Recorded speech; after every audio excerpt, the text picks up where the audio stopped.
नमस्कार दोस्तों, मैं आप सभी लोगों के लिए शॉर्ट हैंड से रिलेटेड बहुत बेहतरीन से बेहतरीन जो है टॉपिक्स, बहुत बेहतरीन से बेहतरीन क्लासेस लाता रहता हूं और बताता रहता हूं आपको और इन्फॉर्म करता रहता हूं कि कैसे आप शॉर्ट हैंड में और भी बेस्ट कर सकते हैं, कैसे आप शॉर्ट हैंड में बहुत बेहतर अपने आप को बना सकते हैं और किस तरीके से कैसे आगे बढ़ सकते हैं। तो आज हम सभी लोग एक टॉपिक पे बात करने वाले हैं। वो टॉपिक ये है कि शॉर्ट हैंड में डिक्टेशन तक का सफ़र आपको कैसे तय करना है।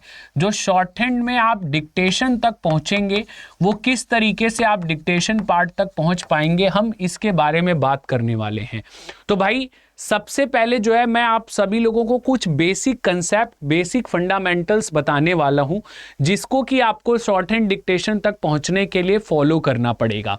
तो वो बेसिक फंडामेंटल्स क्या होंगे, किस तरीके से आप उन पे वर्क करोगे और कैसे आप उनको आगे लेके जाओगे, इन सभी चीज़ों के बारे में एक बार हम लोग डिटेल में बात करेंगे और कैसे आपको इन चीज़ों को हल करना है, सॉल्व करना है, इन सभी चीज़ों को भी आपको बताएंगे। तो चलिए शुरू करते हैं, आज के सेशन की शुरुआत करते हैं। तो देखिए, सबसे पहले मैं आप सभी लोगों को एक चीज़ बता दूं कि शॉर्ट हैंड अगर आपको पढ़नी है तो शॉर्ट हैंड पढ़ने के लिए सबसे पहला जो आप अपने माइंड को प्रिपेयर करना पड़ेगा कि आपको अपना टाइम जो है वो इन्वेस्ट करना पड़ेगा। शॉर्ट हैंड सबसे ज़्यादा आपका टाइम इन्वेस्टमेंट मांगता है। अगर आप अपना टाइम इन्वेस्ट कर सकते हो किसी सब्जेक्ट्स में, अगर आप शॉर्ट हैंड को बेहतर तरीके से समय दे सकते हो, तो ही आपको शॉर्ट हैंड आगे बढ़ा सकता है, बहुत सारी चीज़ें आपको दिला सकता है। लेकिन उसके लिए आपको अपना टाइम इसके अंदर इन्वेस्ट करना पड़ेगा। दूसरी चीज, आप सभी लोगों को रेगुलरिटी से वर्क करना पड़ेगा। आपको रेगुलर रहना पड़ेगा, कंटिन्यूटी के साथ वर्क करना पड़ेगा। ऐसा नहीं भाई एक दिन शॉर्ट हैंड करी, 3 दिन छोड़ दी, फिर एक दिन करी, 3 दिन छोड़ दी। तो अगर आप कंटिन्यूअस नहीं है तो भी आपके लिए शॉर्ट हैंड हेल्पफुल नहीं है, शॉर्ट हैंड में आपके लिए चीजें बेहतर नहीं है। तो आपको जो है रेगुलरिटी के साथ, कंटिन्यूटी के साथ शॉर्ट हैंड में वर्क करना पड़ेगा। और तीसरी चीज आप सभी लोगों के लिए जो सबसे ज्यादा जरूरी है वो ये है कि आपको पेशेंस के साथ अपने वर्क हार्ड वाले ग्रैप पे काम करना पड़ेगा। कि भाई आपको एक्स्ट्रा एफर्ट मारने के लिए रेडी रहना पड़ेगा कि भाई जितने एफर्ट की जरूरत पड़ेगी हम उससे ज्यादा एफर्ट मारने का प्रयास करेंगे। तो ये 3 चीजें सबसे पहले आपको शॉर्ट हैंड डिक्टेशन के सफर में हेल्प करेंगी, जिससे कि आप सभी लोग जो है शॉर्ट हैंड के डिक्टेशन तक बहुत आसानी से पहुंच पाएंगे। लेकिन इन तीनों पहलुओं पे आपको ध्यान देना पड़ेगा। अब आपको शॉर्ट हैंड डिक्टेशन तक पहुंचना कैसे है वो बात करेंगे। तो देखिए, शॉर्ट हैंड में क्या होता है, शॉर्ट हैंड में जैसे मोस्टली जो आपके एग्जाम्स होते हैं उनके अंदर पहले तो आपके 3 सब्जेक्ट मैंडेटरी होते हैं। 3 मैंडेटरी सब्जेक्ट्स कौन कौन से होते हैं, तो 3 सब्जेक्ट्स का इसमें इंपॉर्टेंट एग्जाम जो होता है उसमें फर्स्ट सब्जेक्ट आपका जो है इंग्लिश है, जो कि सबसे मेजर रोल प्ले करता है, 100 मार्क्स का एग्जाम होता है। फिर नेक्स्ट आपका इसके अंदर जीएस या जीके कह लीजिए, वो आपका आ जाता है, वो 50 मार्क्स का होता है। एंड देन थर्ड आपका रीजनिंग होता है, रीजनिंग आपका जो है इसमें 50 मार्क्स का होता है, यानी टोटल आपका 200 मार्क्स का ये पेपर होता है। अब ये 200 मार्क्स का जो आपका पेपर होता है, इस 200 मार्क्स को आपको सबसे पहले अचीव करना पड़ता है, श्योर करना पड़ता है। देन आफ्टर दैट आपका शॉर्ट हैंड टेस्ट होता है, जिसको कि हम स्किल टेस्ट के नाम से जानते हैं। स्किल टेस्ट या शॉर्ट हैंड टेस्ट, ये पार्ट होता है। तो सबसे पहले आप सभी लोगों को अपने सफर में ये तीनों पार्ट को ध्यान रखना पड़ेगा। कुछ एग्जाम होते हैं, जैसे आपका DSSB हो गया, वो आपका एग्जाम हो गया, उसमें 10 नंबर की मैथ भी आती है, बट वो कोई बड़ा मेजर रोल नहीं प्ले करती है, वो आपकी नॉर्मल मैथमेटिक्स कैलकुलेशंस होती हैं। तो आप जो है, जो 10th लेवल तक पढ़ा हुआ बच्चा है वो भी उसको कर सकता है। तो मेनली ये 3 सब्जेक्ट्स हैं। जैसे SSC स्टेनोग्राफर का पेपर होता है, उसमें 3 सब्जेक्ट आते हैं। DRDO का जो आपका पेपर आता है उसमें 3 सब्जेक्ट आते हैं। तो जो भी सेंट्रल गवर्नमेंट की सर्विसेज होती हैं उसमें मोस्टली ये 3 सब्जेक्ट आते हैं।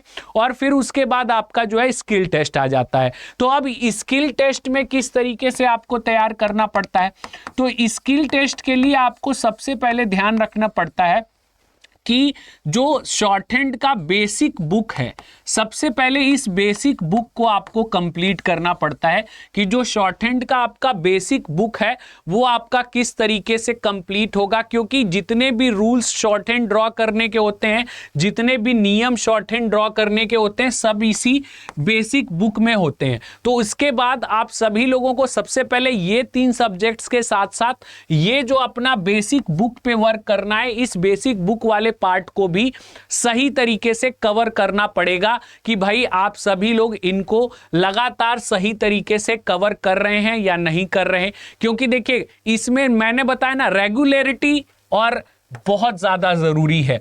रेगुलरिटी के साथ अगर आप बेसिक बुक कंप्लीट करना चाहेंगे तो मान के चलिएगा 2 से 3 मंथ का समय आप सभी लोगों को लगेगा, जिसमें कि आपका जो है ये बेसिक वाला पार्ट जो है वो आपका कंप्लीट हो जाएगा। फिर उसके बाद आप आ जाओगे डिक्टेशन वाले पार्ट पे। अब डिक्टेशन का मतलब बच्चे समझ नहीं पाते हैं कि ये क्या होता है।